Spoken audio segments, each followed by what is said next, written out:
Spero che mi vedete tutti. Va bene. Allora, controllo della qualità dei dati per le applicazioni agrometeorologiche e interpolazione dei dati. Questo è il tema che affronteremo in questo primo passaggio. Ovviamente il sistema pubblico è tenuto per legge, no? Con l'applicazione del PAM, a fornire al mondo produttivo dati meteorologici per tutti gli usi che devono essere conseguenti poi per diciamo, una gestione integrata della difesa o di tutte le pratiche agronomiche. E per cui è importante che tutti quelli che partecipano alla produzione di questi dati, che da un lato è ARPA OSMER, ma anche la protezione civile, ma anche ERSA, possano mettere a disposizione questa conoscenza al mondo agricolo. Allora, quando parliamo di dati ambientali, essenzialmente possiamo pensare che ci siano due poli, no? Dati meteorologici, no? Da un lato noi vorremmo averli molto precisi, dall'altro vorremmo averli anche subito, cioè immediatamente. Quindi da una parte li voglio avere adesso e dall'altra parte però voglio che siano anche precisissimi, ma come dire, queste due frecce sono una contro l'altra. Però insomma possiamo trovare il giusto equilibrio e soprattutto a seconda del momento, della disponibilità temporale, avrò un certo tipo di precisione. Diciamo subito, guardo fuori dalla finestra e dico piove, non piove, fa caldo, fa freddo. Che è un'informazione che è già utile, magari forse non direttamente in agricoltura, per il turismo, per il giornalismo, la curiosità web, che rischia già di essere un'informazione già utile e importante. Se invece voglio sapere pochi minuti, no? Entro pochi minuti, piove molto, piove poco, fa tanto caldo che ci sia un'emergenza sanitaria, questo lo so vedendo le poche misurazioni, magari neanche controllate, però è già una informazione che può essere utile a esigenze di protezione civile, per esempio. Quindi già fare partire qualcosa, no? Un allarme, no? È importante. E nel giro di qualche ora, qualche giorno, magari c'è un'informazione che comincia a essere già molto più precisa. Sono 28 gradi o sono 29 gradi? No? Quant'è la pioggia? Sono 15 o 20 millimetri. E questa è la classica informazione che è utile a fine meteorologico, a fine eventualmente di monitoraggio. Spesso è quella che è utile anche a fine agrometeorologico, vedremo meglio. E poi può essere veramente tignoso e dire ma erano 28,6 o 28,7 gradi centigradi. Uno dice vabbè ma quanto rompi? Beh, ma la verità è che se stiamo parlando di cambiamenti climatici e se siamo in un mondo dove insomma io vado fuori oggi a questo febbraio con una temperatura media che è quella di marzo, no? O con un dato o con un anno che abbiamo appena concluso che è stato il quarto più caldo diciamo dal 1900. Allora l'idea di prendere una misurazione fatta bene è ancora più importante. Infatti la climatologia è quella che ha bisogno del dato veramente preciso. Da un lato ci sono questi due poli, disponibilità temporale, precisione. Dall'altro, se volete, c'è anche il problema qualità-quantità. E quando io vedo i dati a livello territoriale, no, quante stazioni mi servono a livello territoriale? Diciamo, ho bisogno di, pensiamo alla nostra Friuli Venezia Giulia, tante stazioni, se parliamo di stazioni meteorologiche, quanto mi serve per descrivere il territorio. Però accanto a questo, già ben so che se voglio avere tanta qualità, insomma, no? Quante ne potrò mettere? No? Esiste quest'altra qualità-quantità. Non sempre posso avere le due robe insieme. Diciamo che in qualche maniera questi due poli diciamo, devono essere valutati per creare una buona rete meteorologica regionale ho bisogno di soldi, risorse finanziarie, economiche e ottimizzare il sistema, cercare di farlo, di tagliare, di farlo nel migliore dei modi possibili. E per ottimizzare il sistema di monitoraggio ci sono bisogno di tre cose. La prima è una buona pianificazione. Devo mettere delle buone stazioni, cosa non banalissima, anche perché una buona stazione, per esempio, potrebbe essere una stazione come quella che vedete in figura. Un bel prato, non ci sono alberi intorno, gli strumenti nella stazione sono adeguati, no? Sono strumenti di qualità, no? Questa è una stazione che dovrebbe rispondere alle norme del WMO, della stazione meteorologica mondiale. Mettere la stazione dietro casa, magari anche vicino al frutteto, magari anche, ma messa in condizioni non ottimali, può darmi un dato che magari rappresenta forse, no, diciamo, il vigneto dietro casa, ma magari che non è proprio, non risponde a tutti i criteri, no? Quindi la stazione deve essere fatta molto bene, insomma, no? Però oltre a questo poi il problema è che noi andiamo a mettere l'elettronica, no? Strumenti elettronici, sotto l'acqua, sotto il vento, sotto il gelo, no? I dati, chissà cosa salta fuori, insomma, cioè mettere uno stereo sotto l'acqua che piove, insomma, e di fatto quello facciamo, noi mettiamo dell'elettronica all'intemperie, per cui dobbiamo controllare bene i dati che ci arrivano e dobbiamo avere una assidua manutenzione. E questo nel migliore dei mondi possibili, ovviamente. Ma purtroppo vi mostrerò un piccolo museo degli orrori, da dove si capisce che non è così banale avere dei buoni dati a livello territoriale, e io direi anche a casa di ognuno di noi, anche chi si mette la propria stazioncina in casa, per sapere, ma voglio sapere come va a casa mia. Ma insomma, stiamo attenti, non è così. Cioè, i primi 2 mesi benissimo, dopo 6 mesi magari qualcosa non va, dopo 1 anno e mezzo diceva vabbè, non guardo più perché non funziona, non mi dati buoni, no, se no non c'è il pezzo di ricambio, è così che va a finire. Brutte stazioni, brutti strumenti, siti non rappresentativi. Vi mostro un po' di, appunto, un po' di brutte cose, no? Questo che vedete, no, scusate, questo che vedete è questo strumento è un radiometro. Se in questa cupoletta qua vedete che è un po' opaca perché c'è della condensa, e quindi quel strumento che dovrebbe misurare il sole, sì, probabilmente non me lo sta misurando tanto bene. Qua sotto, vabbè, è un po' strana come figura, ma è all'interno di una cupolina che ospita un sensore di temperatura, un termometro. Ora, magari, insomma, voi che andate in Campania sapete, questo grigio che vedete, vabbè, è del fango portato da delle vespe, no? Ci hanno fatto un bel nido là dentro, no? E quindi capite quanto ben misurerà quella temperatura. E forse questa è la cosa più bella, no? Questo è un pluviometro. Sapete, i pluviometri praticamente sono di secchi, no? E hanno un diametro, un'area di 1/20 di metro quadro. C'è un imbuto e sotto c'è un piccolo, come dire, una bascula, un piccolo bilancino che a ogni clic misura 0,2 mm di pioggia. Ora, ovviamente, se diciamo, la superficie captante è di 0, di 1/20 di metro quadro, ma quando ci cade sopra l'albero e mi fa quella gobba che vedete, evidentemente quella misura sarà sottostimata.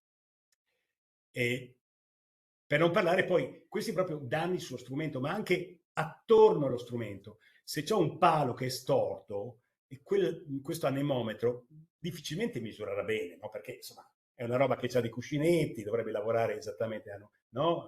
Dovrebbe essere dritto, se comincia a essere storto, insomma. Oppure questi strumenti che misurano la temperatura del suolo, questi due pali, chiaramente hanno bisogno che il cotico erboso abbia una certa misura. Non può essere completamente, no, seccato o troppo alto, dovrà avere 10 centimetri. E quindi c'è un problema anche di manutenzione nel tempo. Per non parlare di siti non rappresentativi. Quella che vedete, in questo bel bosco, vedete che c'è un palo qua in mezzo, no? Questa è una stazione meteorologica. È stata messa anche correttamente, perché è stata messa a fini antincendio, per cui avevano bisogno effettivamente della misura lì. Però, capite, un palo alto 10 metri, con sopra un anemometro, in mezzo agli alberi, quanto volete che mi rappresenti la zona? Niente, cioè mi rappresenta quel punto, no? Non è una misura rappresentativa della sinottica, come si dice, no? Diciamo, in teoria una stazione dovrebbe essere messa con palo e per 100 metri intorno non ci dovrebbe essere nessun ostacolo. Lì proprio non ci siamo. Inoltre questa stazione ha dei sensori di temperatura, non si fa fatica a vederli, ma molto alti, sono messi a 10 metri d'altezza quasi, e quindi la misura della temperatura non è standard. Quindi questo è questa stazione non dà di dati che siano rappresentativi per il territorio. Quando io metto una stazione a casa mia, devo stare attento a non metterla attaccata al muro, di non metterla, no, voglio dire, anche chi ha bisogno, si prende da solo i propri dati. Il posto dove mettere una stazione, sì, non va bene a ogni posto, no? Spesso non è banale mettere un termometro in frutteto, secondo me, non è per niente, non è una cosa. Se io devo misurare la temperatura perché magari voglio far partire un impianto antigelo, metterla in un posto oppure un altro, diciamo nel frutteto, non è così scontato, insomma. Oppure un altro sito non rappresentativo, questo è un classico. Devo mettere un sensore che misura il livello, la portata del fiume, e giustamente lo metto sul ponte, così vedo, no, l'acqua che scorre, l'altezza, insomma. E visto che ci sono, ci metto un pluviometro. E visto che ci sono, ci metto un anemometro, no? E non vanno bene, perché un anemometro a quell'altezza là, no? Cioè, scusate, un pluviometro messo su un posto dove corre sempre vento, non è certo a 2 metri dal suolo, ma è una posizione strana, quello lì rischia che, con anche i giri strani che fa il vento su un ponte, no? Non misuri correttamente l'acqua perché ne entra poca, la pioggia tende a essere spostata a destra, a sinistra. Non parliamo se in alcuni casi ho visto degli anemometri sui ponti e misurano perfettamente i camion che passano. Ogni camion che passa, quindi vrr, vrr, no? Cioè, è perfetto per conteggiare il numero di camion, no? Poi purtroppo nel tempo dei siti anche che sono belli e rappresentativi non durano, perché magari questo è guardando, penso che sia Codroe, questo è guardando nord, ma se io guardo verso dall'altra parte, quella fila di pioppi, insomma, è evidente di quel vento, no, con di alberi che sono a meno di 100 metri, non può essere rappresentata.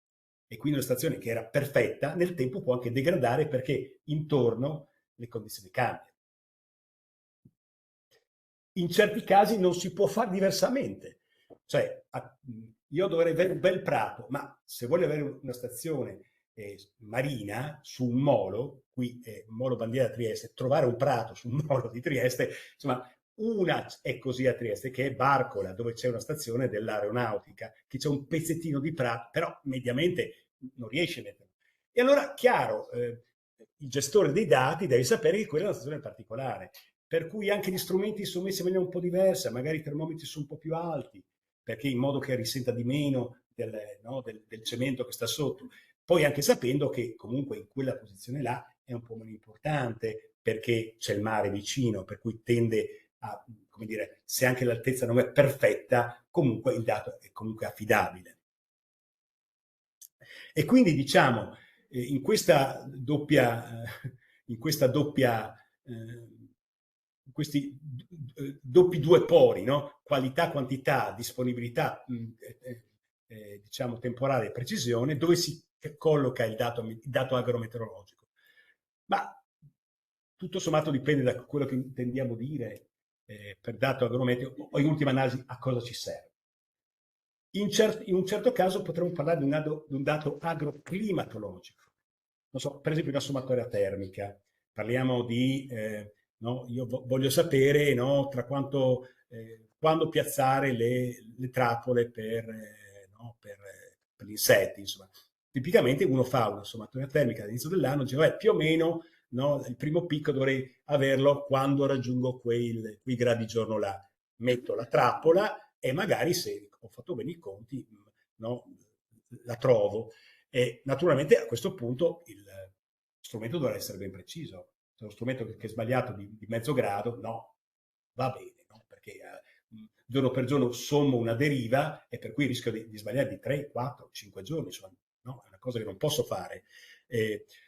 Di solito quindi questi dati devono essere molto precisi, con una disponibilità, diciamo, temporale un po' più rilassata. Cioè, mi basta averlo oggi, ieri per oggi, insomma, non mi serve ora per ora, insomma.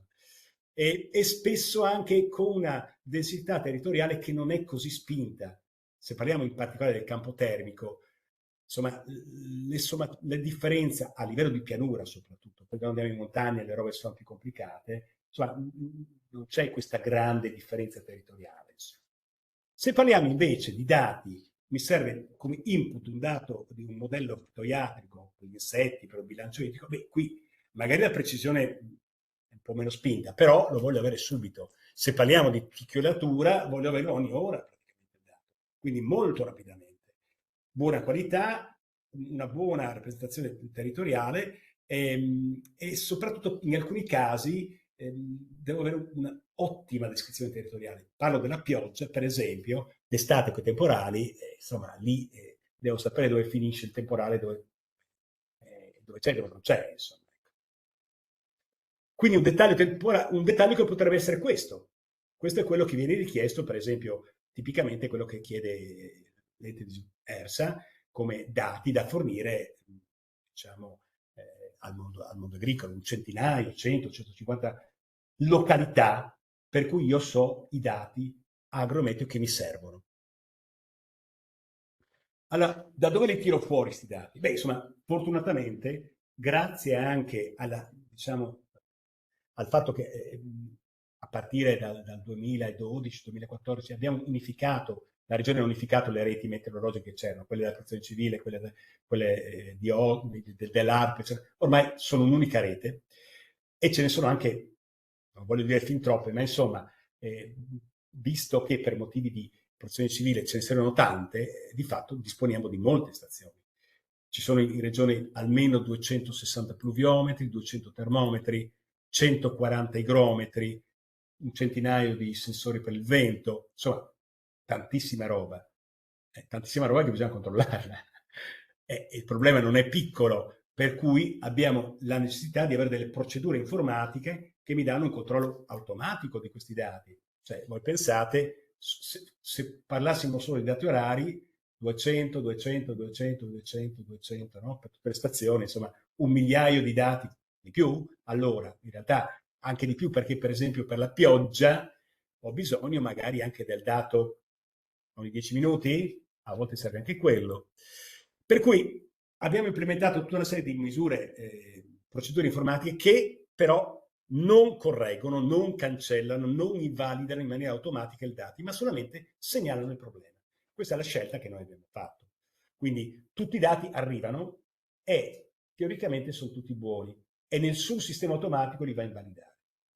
Ma allora come sono fatte queste procedure informatiche? Beh, sono una serie di test che ve li ho elencati in ordine di importanza. Esistenza del dato, range, continuità, persistenza, controllo tra i sensori della stessa stazione, controlli incrociato tra stazioni, controlli climatici. Allora, vediamoli così. Voglio un attimo interrompermi. So che tutto questo che vi sto mostrando forse sembra molto tecnico, molto così, magari lontano dalle esigenze, però secondo me è importante capire da dove arrivano questi dati che poi vengono utilizzati. Io dico sempre, dubitate di quello che vi diciamo, è la verità. Se io ti dico che Udine sta facendo 12 gradi, ma tu mi dici, ma perché lo sai? Come lo sai? No? E se poi io baso no, il mio intervento magari importante su una soglia, no? Sono caduti 30 mm di pioggia, sì, no, il mio trattamento è ancora su, io ti dico, ma erano 15 mm e invece magari ne erano 40 e tu non hai neanche un po' di fitofarmaco sulla pianta, insomma. Oppure quella temperatura che ti sto dicendo, è una temperatura, sta arrivando vicino alla gelata, no? No, c'ho le piante tutte fiorite, le in campo. Cioè, è giusto dubitare ed è giusto che io vi spiego come questi dati cerchiamo di farli, come cerchiamo di validarli. Per cui anche quello che sembra molto tecnico, secondo me, è per darvi un po' l'idea di come si arriva a dare un dato meteorologico che speriamo sia il più affidabile possibile. Allora, torniamo ai nostri controlli. Primo, esistenza del dato, che sembra una banalità, ma l'esistenza del dato significa spesso che esiste anche la stazione e che nessuno ha portato via il pannello solare e qualcuno ha tagliato i cavi, che non c'è arrivato sopra il camion a far fuori la stazione. Cioè, il fatto che arriva il dato mi dice che forse la stazione esiste ancora, che sembra banale, ma quando abbiamo a che fare con 250 stazioni territoriali non è una cosa così stupida da sapere. Poi cominciamo a fare i controlli più grossolani, i controlli di range. Allora, che significa? Significa che la pioggia non posso avere una misura di pioggia negativa, no? per esempio, oppure in un'ora non posso avere più di 130 mm di pioggia. In realtà in 60 minuti ne abbiamo avuti una volta, ne abbiamo avuto 133 mm nel 97 a Gradisca. Questo è stato il massimo che abbiamo ottenuto. Ma infatti questi controlli non invalidano il dato. Mi dicono, guarda che probabilmente quel dato là non è giusto.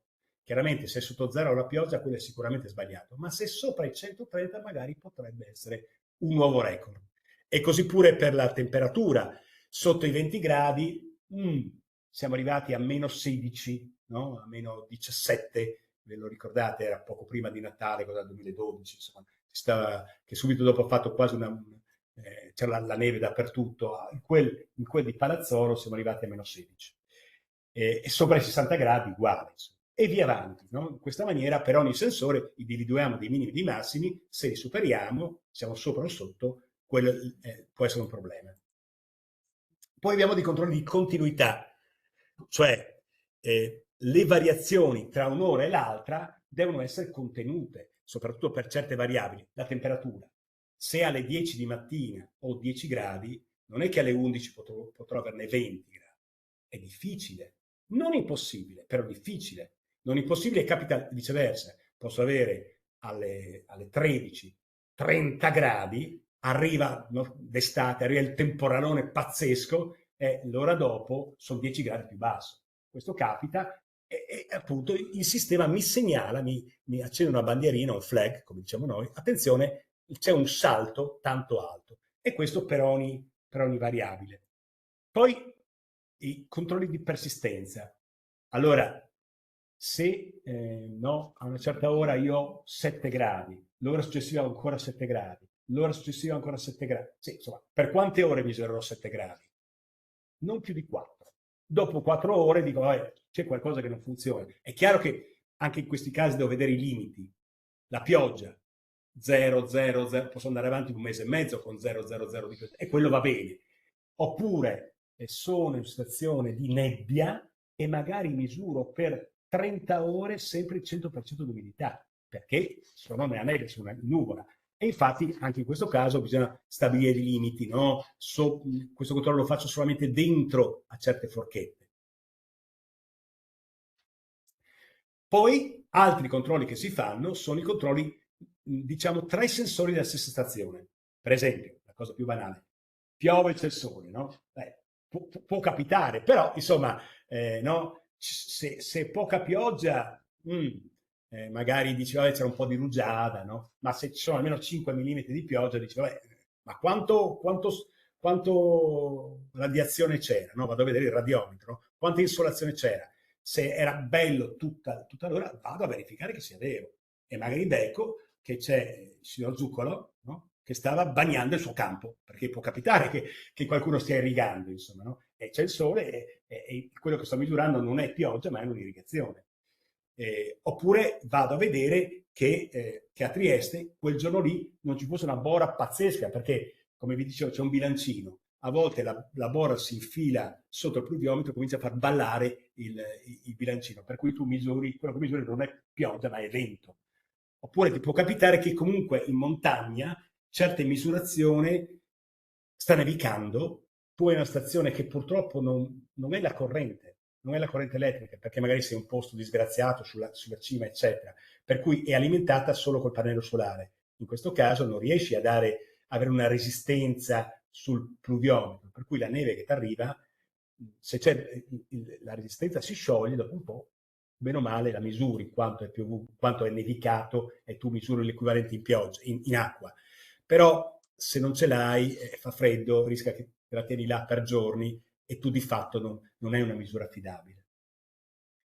Oppure anche stesso discorso per le temperature, controllo di stazione. Di solito noi abbiamo termometri a varie altezze, a 2 metri, a 50 centimetri, a 0. Ora, in una bella giornata di sole d'estate, magari a terra ho 45 gradi, no? Perché lì c'è il sole, no? Ma a 2 metri ne ho magari 32, 35. E c'è un gradiente ovviamente, no? Che di giorno è così, di notte è viceversa. Se questo gradiente non è rispettato, di nuovo un controllo. Poi le cose più divertenti sono i controlli invece tra le stazioni, no? Quindi lì piove, là non piove, qui fa caldo, qui fa freddo. E a questo punto noi facciamo dei controlli, diciamo, dobbiamo distinguere se le variabili che stiamo studiando, se le grandezze meteorologiche che stiamo studiando sono dipendenti o non dipendenti dall'altezza, dall'altitudine. Per cui in linea di massima, poi non è proprio vero, ma insomma, in linea di massima la pioggia, l'umidità, la radiazione non sono proprio così legati strettamente all'altitudine, mentre, non so, la pioggia e la pressione, no scusate, la temperatura e la pressione sono proprio legati strettamente all'altitudine, no? Più su vado, più freddo sento, insomma. Per cui, come faccio a fare i controlli incrociati? E questo poi ci serve anche per poi l'interpolazione. Ma se la variabile non è dipendente dalla quota, come per esempio la pioggia, io sono alla stazione, disegno un cerchio intorno alla stazione, non so, 5 km, 10 km. Vado a vedere quello che è piovuto nelle stazioni tutte in parte. Se ce n'ho almeno 4, meglio 10, insomma, se ce n'ho un certo numero, posso vedere le statistiche. Quanto è che mediamente piove tutto intorno? 10 mm. Qui da me sta piovendo 10 mm. Boh, più o meno ci sono, no? 15, boh, guardo un attimino media, direzione standard, no? Vedo se c'è più o meno sta in un certo range all'intorno di quello che sta piovendo intorno. C'è anche la formulazione matematica, se volete, ma insomma, no, fai il dato medio, 3 volte la direzione standard, insomma, però di fatto il concetto di base è che guardo le statistiche. Tipicamente cosa succede? I due tipici errori sono: piove solo qua, non piove solo qua. Allora, piove solo qua, appunto, è sempre il dottor Zuccaro che sta bagnando il suo campo, che sta irrigando. Non piove solo qua, è successo che c'è stato il merlo, un bel uccello che ha fatto la cacca dentro al pluviometro e ha stoppato il buco, oppure un po' no, oppure qualcuno che prima è andato a tagliare il prato, poi si è dimenticato che ci aveva messo sopra un sacco per non sporcare, quindi no, sul pluviometro, e quindi magari l'acqua non entra, o cose di questo tipo, insomma, no? E quindi piove solo qua e non piove solo qua. Questi sono due errori tipici che troviamo, insomma. Oppure possiamo avere variabili dipendenti dalla quota. In questo caso, il caso più ovvio è quello dell'altitudine. Diciamo che in realtà quello che si fa è una regressione quota-temperatura, cioè diciamo ok, tanto più su vado, tanto più freddo sento. Ora, senza farla tanto lunga, diciamo fondamentalmente, ecco, la situazione è questa. In questo grafico si vede abbastanza bene. Se sono in quota, le temperature sono basse. Vedete, qui sono a 2000 metri o cos'è, un meno 8, sì, meno 8 gradi. Se sono vicino alla costa, magari ce n'ho 8. I dati, i risultati in tutte le stazioni che sono qui singoli pallini, vedete, si dispongono lungo una retta che in qualche maniera più su vado, più freddo fa. Naturalmente c'è una banda di oscillazione, no? Questa banda di oscillazione mi dice ok, se sei lì dentro, ok, ci sei. Se qualcosa va fuori, questo qua questo qui per quella quota là mi fa troppo caldo, troppo freddo, insomma, no? Quindi c'è qualcosa che non va. Questo è un modo in cui, diciamo, a livello globale noi le trattiamo le stazioni dal punto di vista termometrico tutte assieme, perché il campo termico, no, di solito è abbastanza, come dire, è abbastanza uniforme. Poi chiaramente non sempre funziona, nel senso che ci sono casi in cui c'è una forte inversione termica, c'è una forte, no, ci sono situazioni particolari. Naturalmente questo tipo di controllo lo si fa se i dati sono interpolabili. Se non sono interpolabili, a un certo punto dice, vabbè, questo non si può fare, quindi viene saltato. Alla fine cosa avremo? Avremo una serie di dati, tutti quanti etichettati dal controllo automatico con una serie di codici. Vedete, ce ne sono tantissimi. Dal meno 950 fino al meno 500 abbiamo segnalazioni di anomalia, e per ognuno di questi è descritto che tipo di anomalia c'è. Insomma. Il sistema che abbiamo messo insieme è così, quindi dà tutta una casistica di possibili alert. Alcuni sono molto, molto stringenti, cioè, manca il dato, vabbè. Però altri come, so, meno 500, fuori dal range delle regressioni lineari, oppure fuori dal dato climatico. Ora, tipicamente in questi giorni tutte le temperature che misurate sono fuori dal dato climatico, fa troppo caldo. Allora, non è un errore, però aiuta al controllore dati, dice ok, vabbè, siamo tranquilli. Qui siamo in una situazione in cui siamo dappertutto troppo caldo. Ma se ce ne fosse una sola che è fuori range, magari a questo punto uno dice, ma perché proprio quella è fuori range, no? Capite che però quelli che hanno diciamo, un numero più basso sono quelli più a rischio, insomma, quelli che di solito noi non pubblichiamo. E sul sito di ARPA e FVG, sul sito dell'OSMER, meteo.fvg.it, c'è una finestrella che è scritto Monitor. Lì ci sono i dati in diretta. I dati che non superano diciamo, questi controlli messi in rosso non vengono visualizzati. Non vengono visualizzati perché noi riteniamo che sono dati problematici che devono essere esaminati. Quindi, che cosa abbiamo? Al termine di questo primo screen, che dura molto poco, perché fa conto che queste cose vengono fatte a livello orario. Quando una volta si stava di più, ma adesso al quarto d'ora praticamente noi abbiamo collezionato tutti i dati della rete. Nel giro di 5 minuti i controlli sono fatti. Quindi nel giro ai 20, no, dell'ora abbiamo effettuato tutti i controlli automatici. In quel momento noi cosa abbiamo? Un primo subset di dati validati dal sistema automatico, con ovviamente dei buchi, no? Ho dei buchi che magari sono dati che mi servirebbero. Magari lì, quel dato là l'ho eliminato perché era dubbio, ma magari mi serviva. O magari addirittura non ho il sensore. Potrebbe darsi che in una certa stazione mi manca il termometro. Allora cosa faccio? Le possibilità sono due. O vado a ricostruirmi stazione per stazione il dato, oppure in maniera più rapida vado a interpolarli su una griglia, tutti questi dati. Vado a fare una spazializzazione del dato meteorologico. Come si fa? Beh, supponete che questo qui sia il quadrato che raccoglie, diciamo che chiude il Friuli Giulia. Qui in alto abbiamo Sappada, qua sotto abbiamo Trieste, qui c'è Udine, qui abbiamo Pordenone. Beh, io devo passare da quelle misurazioni di quelle crocette a queste, cioè a ogni singolo punticino devo avere, diciamo, una misurazione. Esempio, queste sono le piogge di 2 giorni, mi pare che sono il 10 e l'11 di febbraio, e come vedete abbiamo 130 mm di pioggia a Musi, una cinquantina a Udine, 18 a Pordenone. Ora la domanda è, devo passare da questa a questa, dove i colori, vabbè, non ho riportato la leggenda, ma insomma capite che a ogni singolo punto no, è stato calcolato un dato interpolato.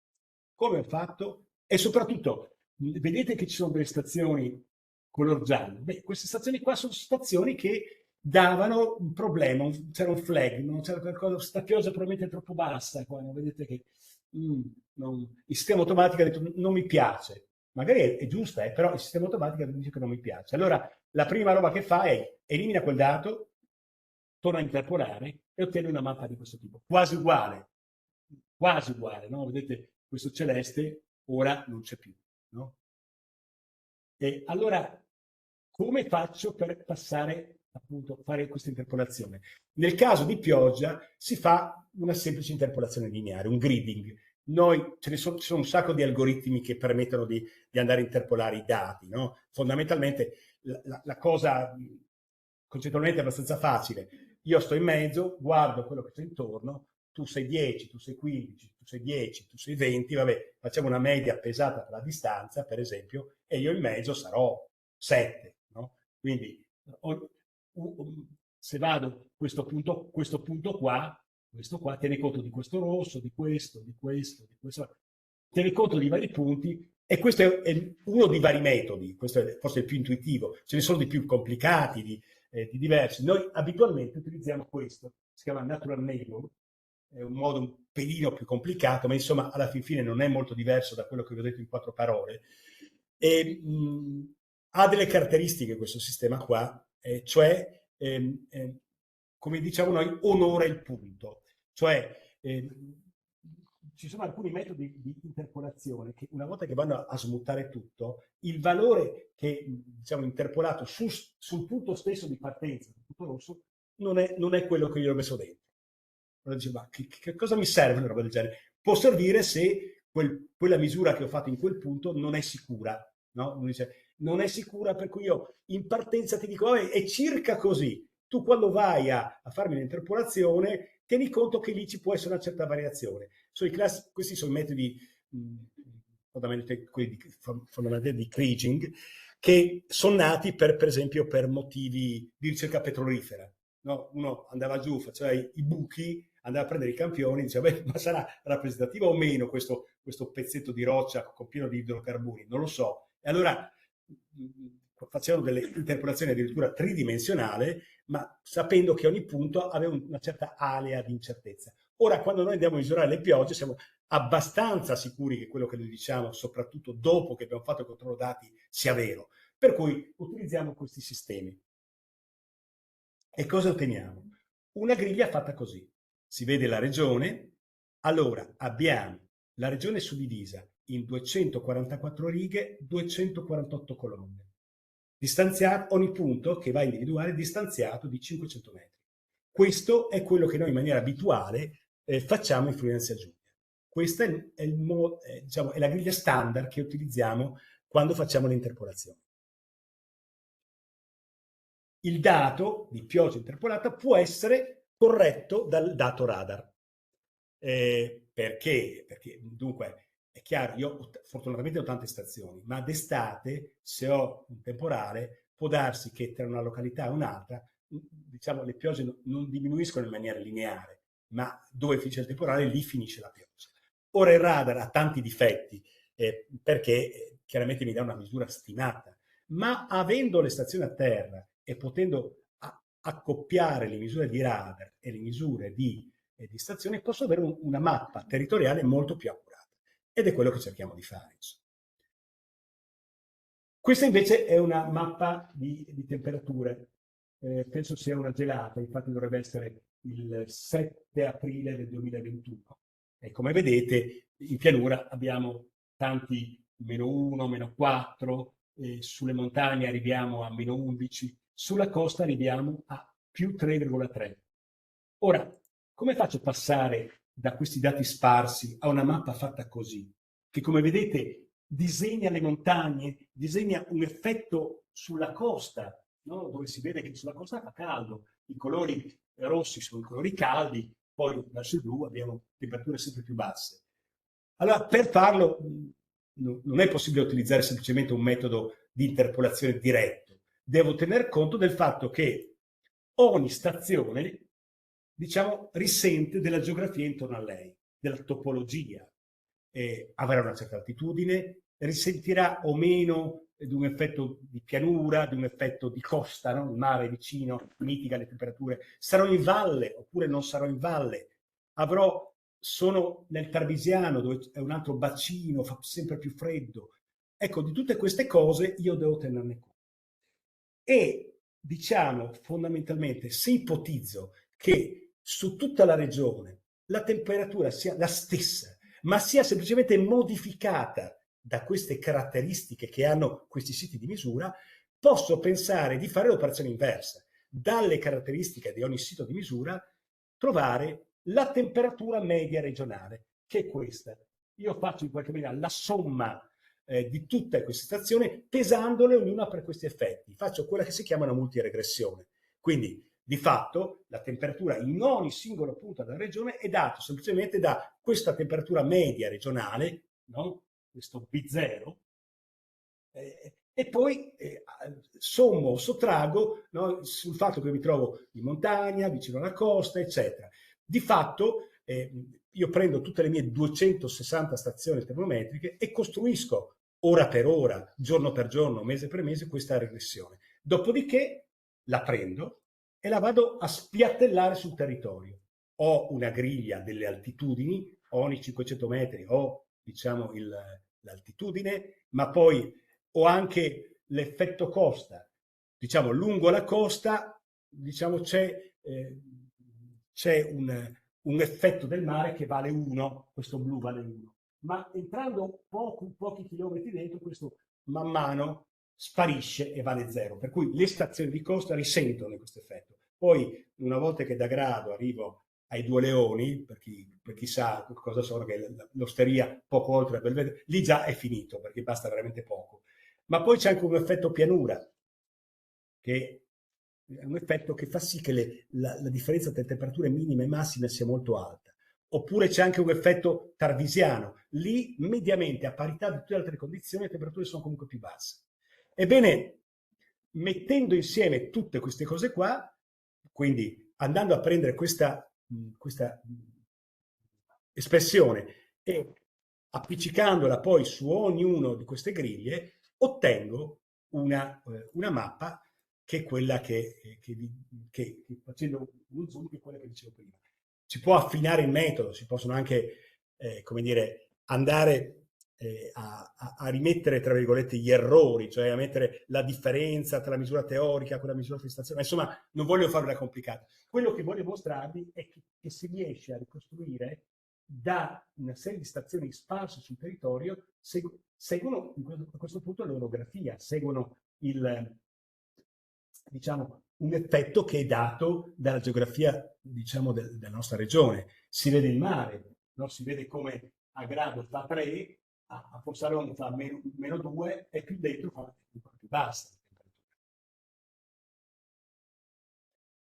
E quindi, tornando diciamo, a questa catena per produrre questi dati, acquisisco i dati delle stazioni, c'è una validazione automatica, c'è un'interpolazione dei dati, un'eventuale correzione radar, e poi ho delle uscite, no? Che sono a livello di griglia, e infatti dentro AgriCS ci sono le griglie, oppure a livello di stazioni meteorologiche. Questo subito, dopodiché i dati vengono corretti, cioè le segnalazioni di errore che abbiamo visto all'inizio vengono guardate da un tecnico, no? Ci sono 3 tecnici che si occupano di questo, che si occupano di validare, invalidare, eventualmente ricostruire i dati che sono segnalati. E quindi appunto questi sono il numero di stazioni che andiamo a fare, su cui andiamo a fare questo lavoro. Quanto lavoro c'è? Un bel po'. Qui abbiamo provato a vedere quanti dati raccogliamo in un anno e 5 mesi di pioggia, di temperatura, no? Su una cinquantina di dati di pluviometro, di termometro. Boh, in un anno e mezzo sono circa 570.000 dati, no? Di pioggia. Quanti di questi hanno avuto una segnalazione d'errore? L'1,5%. 8.000 dati. Quindi di quelle stazioni là in un anno e mezzo si guarda 8.000 dati. Un anno e mezzo significa che ogni giorno ne vedi 10, 6, dipende. Insomma. Per le temperature, su 600.000 dati, 6.000, l'1%. Attenzione che però per le temperature sono bastate, non sono simpatiche, perché i nostri tecnici hanno guardato un ulteriore 10.000 dati, sono dati a valutare. Perché? Perché ci sono certi errori, quelli piccoli, le derive strumentali, che i sistemi automatici non ti prendono. Se una stazione è starata di mezzo grado, un grado lo prende, ma mezzo grado, 3 decimi, i sistemi automatici di confronto fanno fatica ora per ora a beccarlo. Tu devi vederlo su il dato medio su un mese, il dato accumulato, allora lo vedi, altrimenti non lo vedi. Se la mia stazione fuori dalla porta di casa è starata di 1 grado, rischia che io non me ne accorgo proprio. O di 2 gradi e non me ne accorgo proprio. E quindi tutto quello che vi ho mostrato, no? La parte di cui ci occupiamo noi è proprio questa. Cioè, di tutte le cose che, data la rete, data tutto quanto, l'attento controllo e la assidua manutenzione è forse la cosa più importante. Dopodiché, nel senso che il controllo poi è quello che fa partire la manutenzione. Il dato, c'è un problema, i nostri colleghi guardano questo 1% di segnalazioni, dico, guarda, non va, telefono alla protezione civile, che ha in mano lei tutta la manutenzione, non siamo noi che la curiamo direttamente, e dico guarda c'è un problema con questa stazione San Vito, c'è il termometro che non va, manda qualcuno a metterlo a posto. Comunque fa tutto questo, c'è la validazione manuale, c'è di nuovo vado come dire, a rifare l'interpolazione dei dati e correggerli con radar, e quindi ottengo nuovamente delle uscite aggiornate di griglia e eventualmente di località.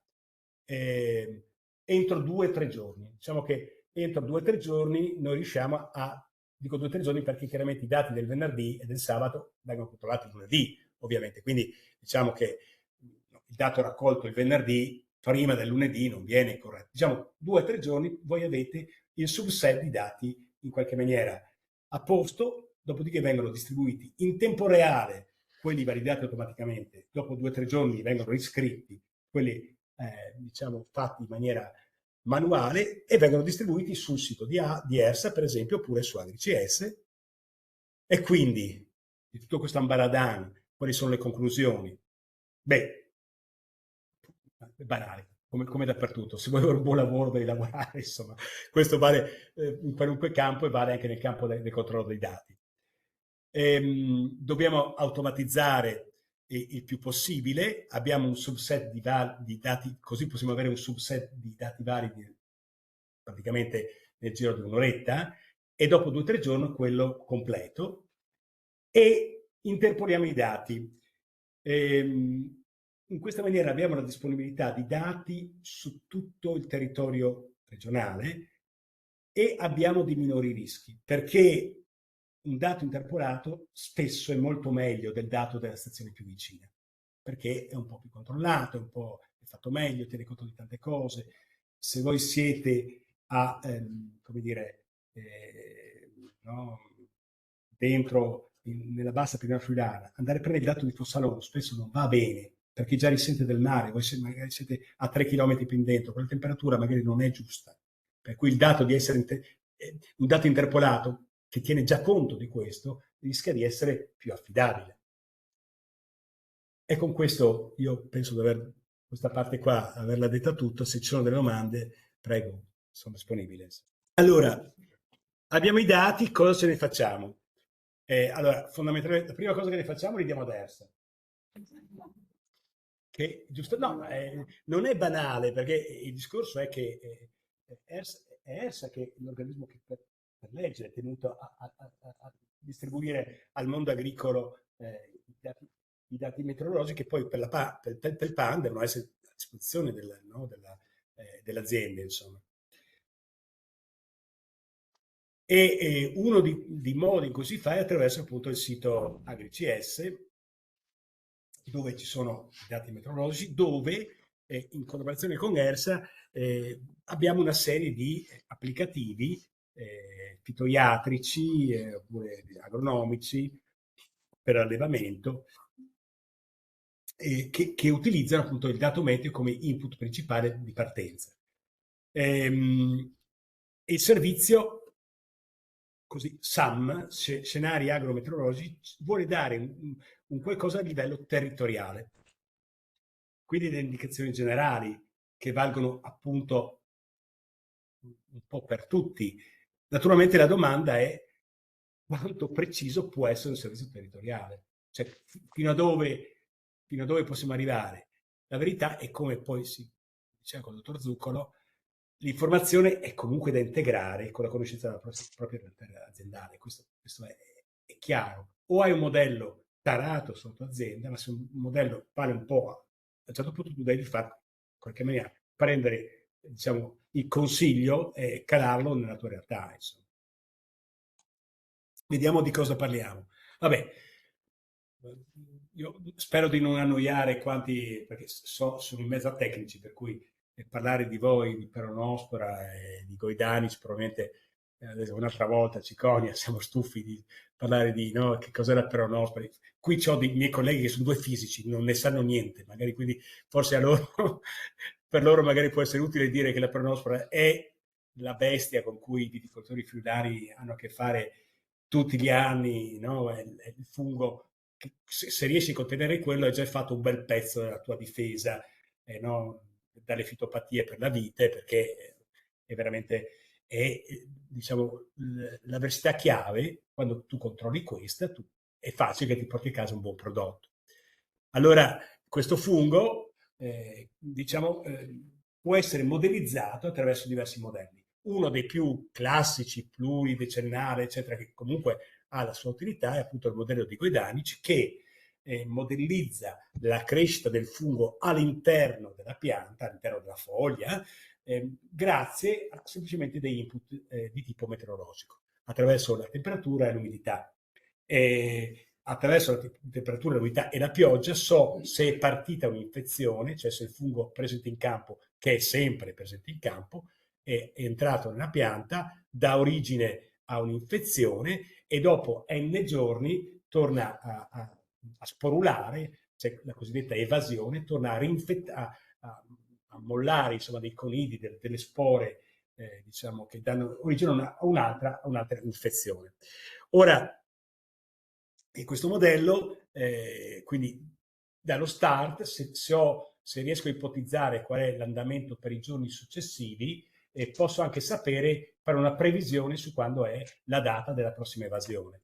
Quindi gli input giornalieri meteo sono appunto pioggia, temperatura minima, media, umidità, bagnatura fogliare e temperatura media prevista per i prossimi giorni, e a seconda la partenza delle infezioni avviene secondo, nel modello che abbiamo implementato, in maniera molto classica, semplice. Quindi le primarie partono con 10 mm di pioggia, no? 10 mm di germoglio, 10 mm di temperatura minima superiore ai 10, la famosa regola dei 3-10. Le secondarie, cioè le primarie sono, le secondarie partono invece con piogge più piccole, insomma, basta un millimetro di pioggia. La modellizzazione è fatta secondo le tabelle di Mills, di Gojdanic, per cui supponiamo che a una temperatura ideale di 23-24 gradi, se ho diciamo, una umidità abbastanza elevata, in 4 giorni fondamentalmente passo dall'infezione all'evasione. Insomma, secondo questa tabellina, vedete qui espressa in termini percentuali, vedete 23 gradi, 25%. 25, 25, 25, 25, 4 giorni, no? Il ciclo è concluso. Allora, essenzialmente cosa vedo sul sito AgriCS, no? Gestito principalmente da ERSA? Quando clicco dentro su quella tabellina vedo una mappa come questa, questi balotti gialli, verdi, dicono attenzione, lì c'è più di qualche stazione, no? Fammi lo zoom, quando faccio lo zoom, ecco, vengono indicati su ogni singolo puntino blu, lì viene fatto girare il modello di Mills. I dati sono quelli visti prima, dati interpolati. Lo start, no? Ci sono me lo dicono i colleghi dell'ERSA, no? Fondamentalmente, guarda Andrea, ormai ci siamo, puoi dire che ci sono i 10, no? Che c'è verde, che c'è foglia, per cui a questo punto per ogni singolo punto ci sono i dati normali, cioè i dati meteo, e poi vado a vedere se ci sono, quante infezioni ci sono, no? Quella che è partita 3 giorni fa, quella magari ieri, quella 5 giorni fa, e a che punto del sviluppo c'è. Fondamentalmente ci sono i dati e poi c'è grafici di questo tipo, dove se questo è l'oggi, se questa linea rossa è l'oggi, i giorni indietro vedo le piogge, questi istogrammi blu, no? Lì ci sono i millimetri di pioggia, questa è una pioggia infettante, la temperatura, che è quella riga, diciamo, arancio, è più di 10 gradi, per cui di fatto mi parte l'infezione, e procede in maniera percentuale fino ad arrivare al 100%, che arriverà, no? Con una previsione di temperatura magari tra 2, 3, 4 giorni. Questo è il classico modello di Gojdanic che, con i dati interpolati di cui si diceva prima, è calcolato in centinaia diciamo, di località per il Friuli Venezia Giulia. Dopodiché, ovviamente, il singolo imprenditore deciderà che tipo di strategia di difesa adottare. A livello, alla fine dell'anno, volendo, c'è il mega graficone dove si vedono la stessa cosa, histogrammi neri, abbiamo tutte le piogge giornaliere, poi la riga rossa, vedete, è la temperatura giorno per giorno, il blu c'è l'umidità, e le righe che vanno su no, sono le infezioni, ovviamente sono costrette perché abbiamo sfrecciato diciamo, diciamo, la cosa, in verde sono le secondarie, in blu sono le primarie. Diciamo, per dei tecnici come voi, diciamo, questa è una cosa abbastanza semplice, è qualcosa che viene abbastanza abitualmente utilizzato. Qual è il vantaggio? Qual è la caratteristica? La caratteristica appunto che è un servizio territoriale, cioè, e quindi noi ipotizziamo dappertutto più o meno la partenza, no? La ricettività più o meno è uguale più o meno dappertutto. Diamo anche un minimo no, di variabilità spaziale, però non possiamo distinguere se è una glera o se è un altro, o se è una che è molto precoce e quindi arriverà al verde presto, oppure se è un'altra varietà che tende magari a non essere ancora ricettiva. È meglio per tutto qua. Certo è che il dato meteo è buono per tutti, per cui chiaro, mi dice, vabbè, qui tu mi hai fatto partire, ma guarda, sono neanche foglia, quella non vale, no? Però magari questa sì. Quindi questo diciamo, è il modo in cui io poi devo interpretare i dati sulla mia realtà aziendale. Similmente a quanto viene fatto per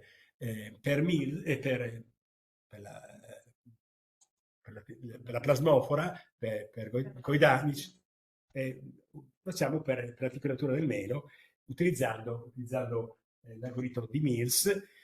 Anche in questo caso, ok, la temperatura del melo, sapete molto meglio di me, che è data da un altro fungo cattivissimo, che è l'Aventura iniqualis, che fa danni assurdi sul melo. Anche in questo caso controlli quella, hai già fatto un bel po' di difesa del tuo. Non hai risolto, perché scaloni ce ne sono in quante se ti arriva la grande è inutile che ne parliamo, no? Poi siamo qua a guardarci negli occhi e parlare di queste cose, poi ci capita di nuovo in un 23-24 luglio, speriamo di no, ma insomma. Però insomma, fondamentalmente anche in questo caso il modello che viene utilizzato, che va a modellizzare diciamo, il fungo nella pianta, tiene conto di input meteo che sono temperatura media, numero di ore di bagnatura fogliare, e sulla base di queste va a stimare l'entità della gravità, insomma, dell'infezione, grave, media o lieve. Nella modellizzazione che abbiamo fatto, ogni giorno possono partire al massimo 3 infezioni, cioè il modello a base oraria, quindi in teoria tu potresti a ogni ora far partire un'infezione, dopodiché diventa anche poco realistico, insomma, questa cosa, per cui di fatto anche dal punto di vista operativo non cambia niente, facciamo partire le 3 giornaliere più significative.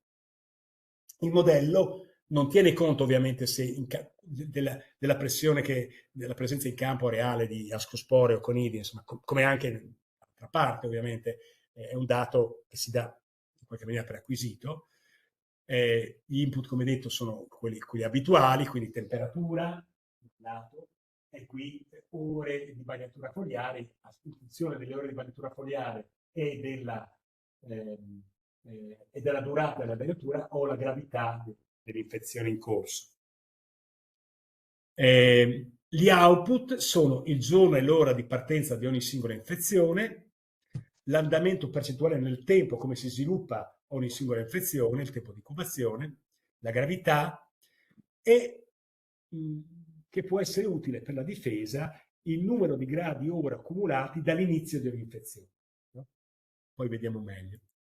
Quindi uguale, entro dentro in RCS ho varie, così faccio lo zoom, clicco su una pallina blu, per esempio, non so, su questa, e quello che troverò sono grafici, vabbè, scusate il piccolo, insomma, ma già sul piccolo si capisce qualcosa. Diciamo le linee blu, scusate, le colonne nere sono le piogge orali, ora per ora. Dove c'è quella zona blu significa lì ho bagnatura fogliare, no? Tutta quella zona blu lì è tutto bagnato. E allora si vede abbastanza bene che dove c'è la bagnatura, dove c'è la pioggia, ogni tanto parte una linea colorata, blu in questo caso, che è l'infezione che sta progredendo dal punto di vista percentuale. Qua, lì di fianco c'è la scala percentuale, qui dopo un po' di ore sono già al 20%. No? Facendo uno zoom magari si vede forse un po' meglio, ecco, qui si capisce forse un po' meglio. La dimensione, il fatto che sia tratteggiata la linea o grossa, mi indica se l'infezione è lieve o media o grave, insomma. Oltre a questo, ho anche queste linee rosse che sono i gradi ora, cioè quant'è la sommatoria delle temperature orarie. Ora, questo tipo di informazione che mi è stata espressamente richiesta da Chiara Zampa, ha detto guarda Andrea, dammi i gradi ora perché quelli servono. Quindi per ogni, quando io mi trovo qua in fondo, indico con la lineetta, quando io mi trovo a questo punto dico ma questa infezione qua, io mi trovo in questo punto, quanti gradi ora accumulato? Questi. E serve perché? Perché a seconda dei gradi ora che ho accumulato, no, posso impostare diciamo un tipo di difesa diversa. No? Quindi ci sono un sacco di tabelline, insomma, a seconda di quanti gradi ora ho, posso utilizzare dei prodotti degli altri, a seconda di quanto tempestivo sono nell'entrata in campo, e quindi diciamo la possibilità di vedere per un'infezione quanto tardi sono, mi permette di dire ok, intervengo con un prodotto piuttosto che un altro. Naturalmente poi le scelte sono del tipo di difesa che vado a attuare, sono ovviamente nella scelta del singolo imprenditore. Per poi tornare al mio antico amore, quello di bilanci idrici, cioè della possibilità di capire, naturalmente poi le scelte non sono certo facili, dell'irrigazione siamo benissimo che siamo legati a un turno, al fatto che l'acqua ce l'ho o non ce l'ho, insomma, a molte cose, però capire a livello territoriale come sta andando lo stato idrico dei terreni, vabbè, noi quello che facciamo sono dei bilanci idrici a livello territoriale.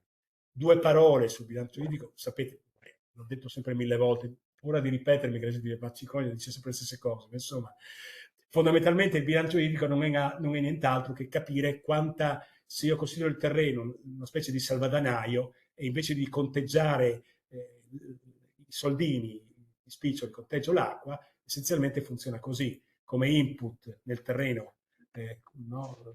Ho la pioggia, l'irrigazione, oppure la risalita da falda, e come output ho l'evapotraspirazione o la percolazione o il ruscellamento. E quindi giorno per giorno, dato un mio fondo cassa, conteggiando le entrate e le uscite, posso sapere quant'è ogni giorno la riserva utile, quanta acqua ho nel terreno. Ora, per farlo a livello territoriale, voglio passare dall'informazione puntuale a un dato continuo. E per farlo devo avere dati di griglia, devo avere delle griglie che mi rappresentano tutto il territorio. Ora, la prima è quella che mi dà Stefano Barbieri, cioè voglio delle griglie del terreno del Friuli Venezia Giulia, la pedologia. Poi l'uso del suolo, e su questo diciamo posso fare un po' giocare, posso immaginarmi delle cose. Il meteo, e questo dovrei fornirlo io come servizio, come osservatorio meteo, e poi degli scenari irrigui. Allora, la griglia meteo è quella che abbiamo visto prima. Io giorno per giorno ho delle grigliature di tutta la regione di pioggia ed evapotranspirazione. E quindi la parte, diciamo, la prima parte con dettaglio di 500 metri l'ho in qualche maniera risolto. E infatti una delle uscite secondarie di questi bilanci idrici sono le piogge accumulate nel tempo. Questa è la pioggia in 3 giorni, questa è la pioggia per esempio in 6 giorni, stiamo parlando di piogge del 21 luglio del 2020, ecco, ho accumulato in questo punto qua in 6 giorni un poco più di 40 mm d'acqua. E questo è un qualcosa che già può essere utile, insomma, magari se io magari lo utilizzo per altre cose, ha dilavato il trattamento, questo già me lo dice, insomma. Oppure posso avere anche delle uscite sull'evapotraspirazione, quindi questa è l'evapotraspirazione sempre il 20 luglio del 2020, cumulata su 9 giorni, quindi eravamo intorno ai 45 mm d'acqua. Questa in 15 e siamo già oltre ai 80. Dopodiché l'altra griglia fondamentale è la pedologia. no? Grazie alla collaborazione con ERSA, abbiamo delle 225 unità cartografiche per le quali mi servono le caratteristiche legate a, diciamo, all'acqua, quindi quanta acqua tiene, quanta è la profondità, quanto è eventualmente il contributo da falda, quanto velocemente avviene la percolazione ed eventualmente il ruscellamento. Poi l'uso del suolo, ma in maniera molto generica. A me interessa sapere dove sono le aree agricole, dove sono invece i prati pascoli, dove è il bosco, insomma. Questo più che altro per non andare a fare il bilancio idrico del mais proprio sul Carso, insomma, in linea di massima. Però, a parte questo. Dopodiché, sulle aree agricole io posso, visto che non lo so campo per campo quello che c'è, però posso fare delle ipotesi. Posso dire, ok, cosa succede se tutta la pianura del Friuli è scoltivata a frumento, a mais, a soia, a trapa, a frutteti, a vite? Ok, faccio tutte le ipotesi. Facciamo finta che ci sia tutto vite. Com'è il bilancio idrico?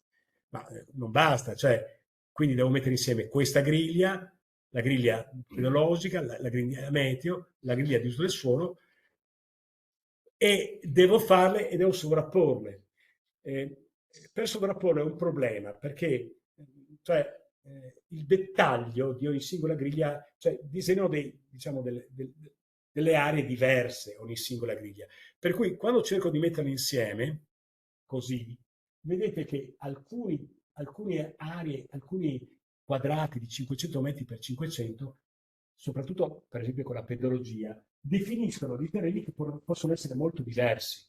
Per cui come faccio a dare un dato medio se da una parte c'ho ghiaia e subito attaccato magari c'è un terreno che tiene molto di più?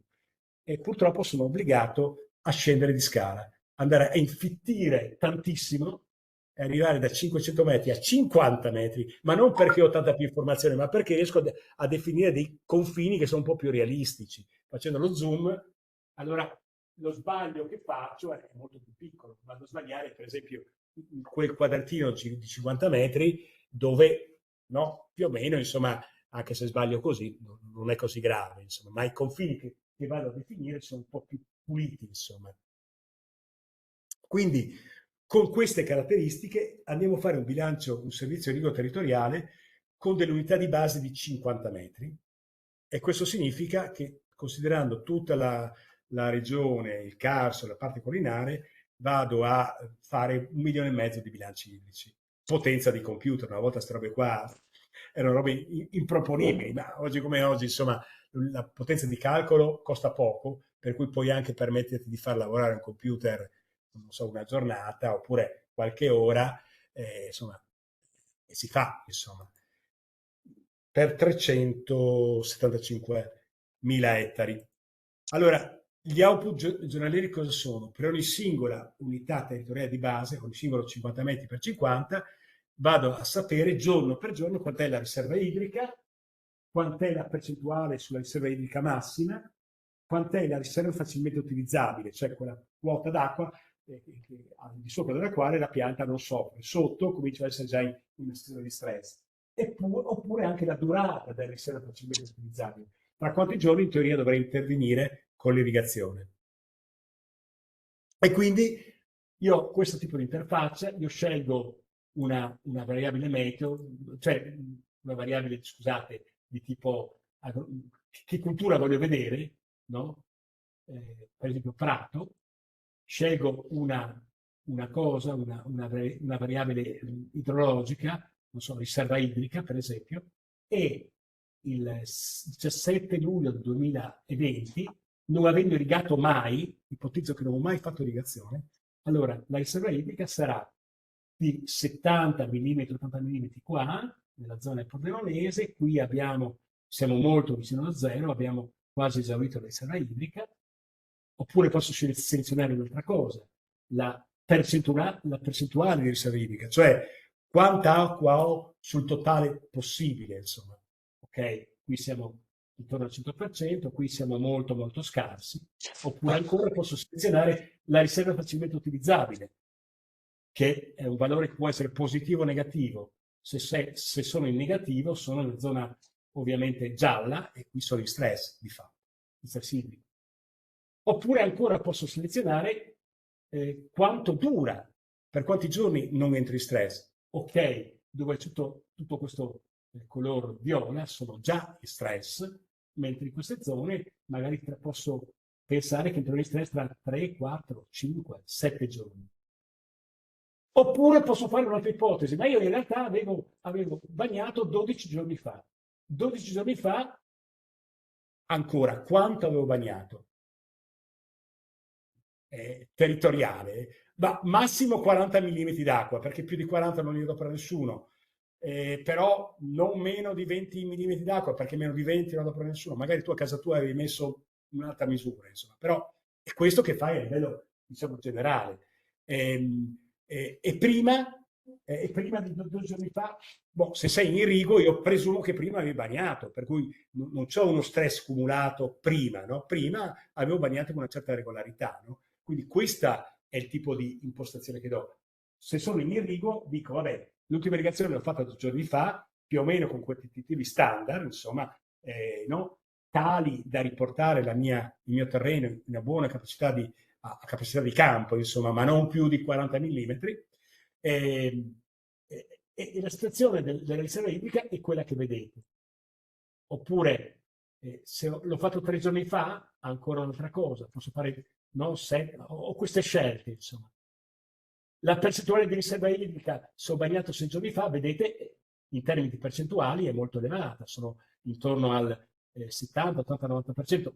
Dove è più bassa? Dove ovviamente i terreni più permeabili, quelli che tengono di meno, dove anche dopo 3-4 giorni che ho bagnato già comincio a sentirmi in una situazione, diciamo, di carenza idrica, insomma, no? I terreni, diciamo, sopra la linea risorgiva.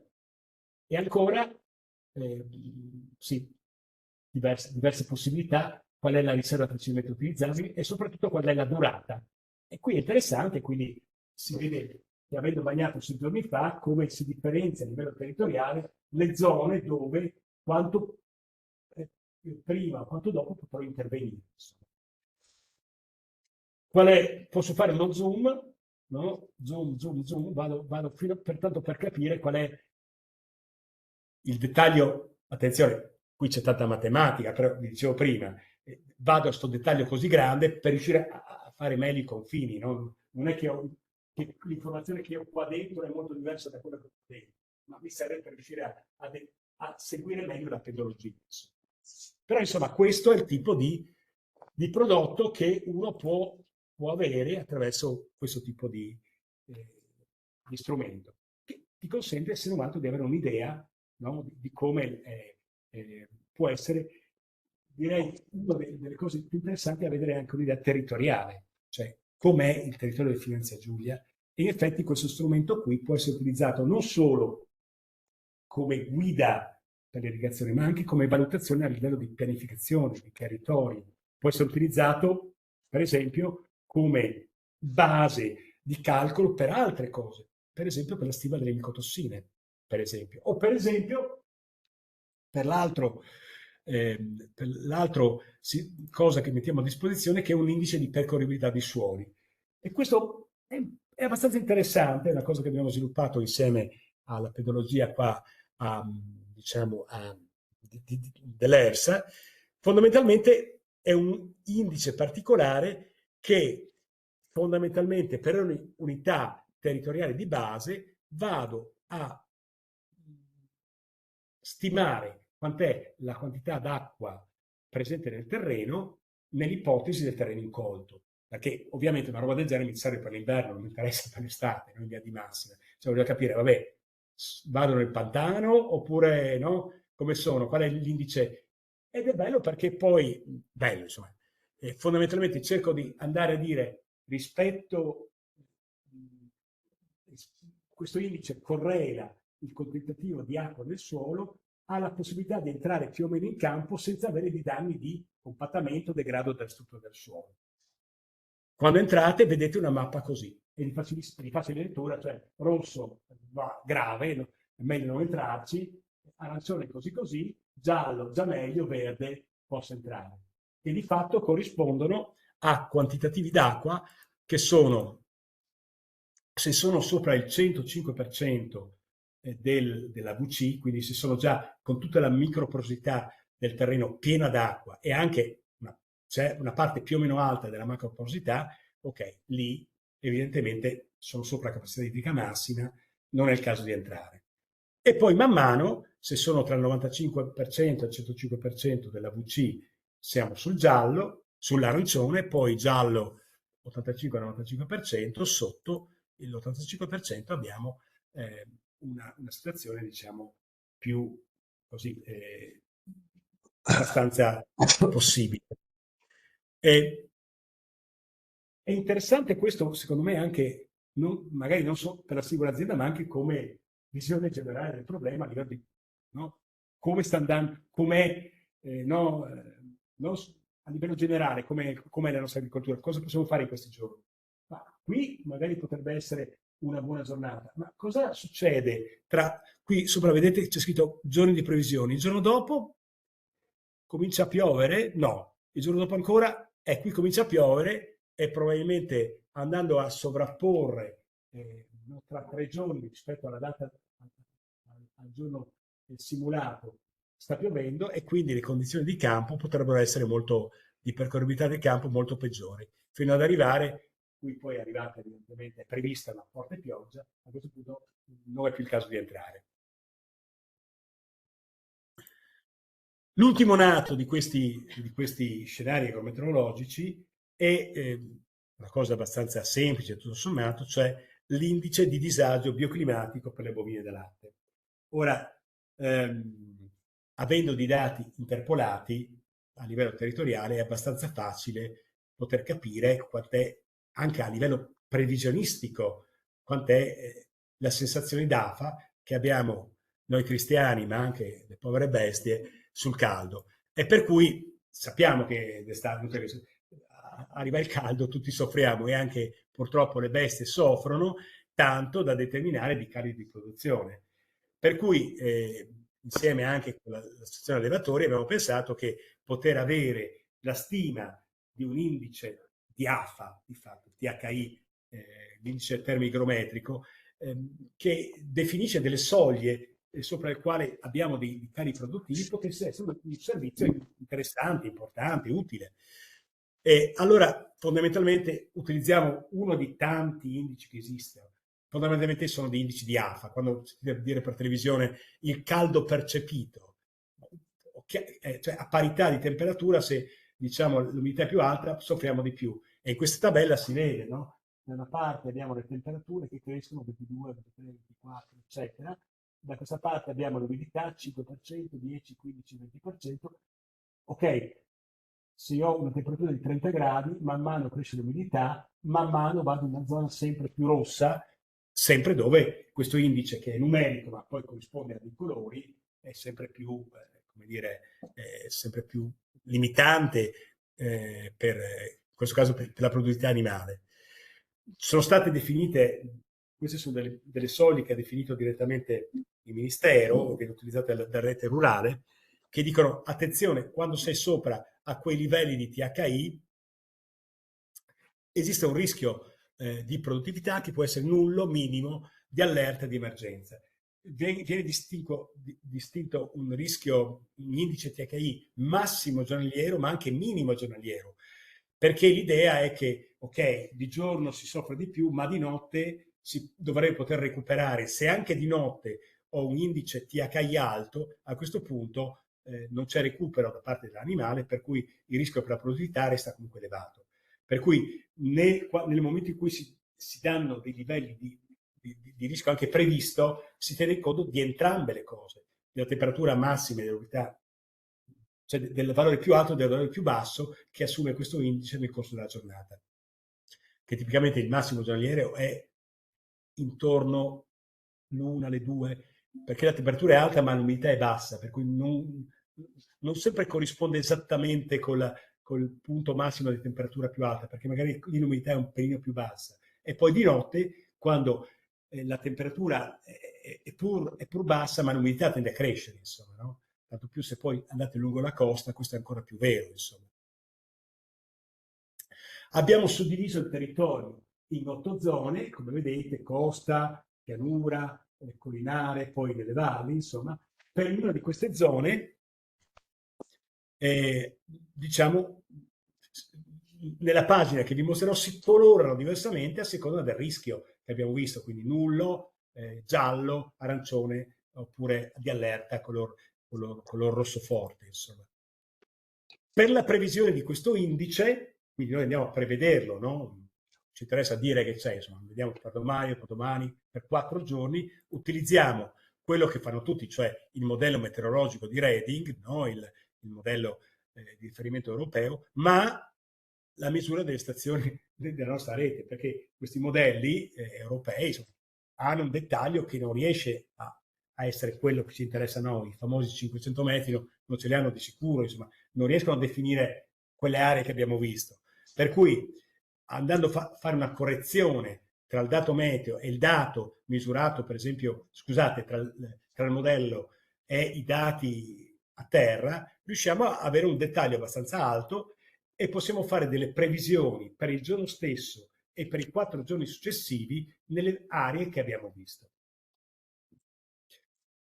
Se adesso entrate nella pagina appunto diciamo dedicata al THI, trovate ovviamente tutto verde fortunatamente, ma come vedete alcune cose si vedono già adesso. Abbiamo la previsione per oggi, domani, dopodomani, no? Per 4 giorni oltre oggi. Come cliccate cambiano i numeretti qua. Ora sono tutti ovviamente senza niente. Quando c'è il rischio cominciano a colorarsi proprio con questi colori, giallo, arancione, rosso, e anche le aree che abbiamo visto prima si colorano in modo di avere immediatamente no, l'idea del rischio che si corre. Esiste poi una mappetta, voi cliccate i punti e sotto vi viene anche il grafico di come dell'andamento pregresso è previsto per i 4 giorni successivi dell'indice del THI. E con questo torniamo alla domanda iniziale: quanto può essere preciso il servizio territoriale, o se vogliamo, o quanto può essere utile questo, no? Perché le due robe in fondo vanno insieme. E come abbiamo detto prima, tanto quanto io riesco a integrare queste informazioni con la conoscenza della mia realtà aziendale. E con questo penso di aver detto tutto quanto, spero di non avervi così annoiato troppo con queste informazioni. Grazie.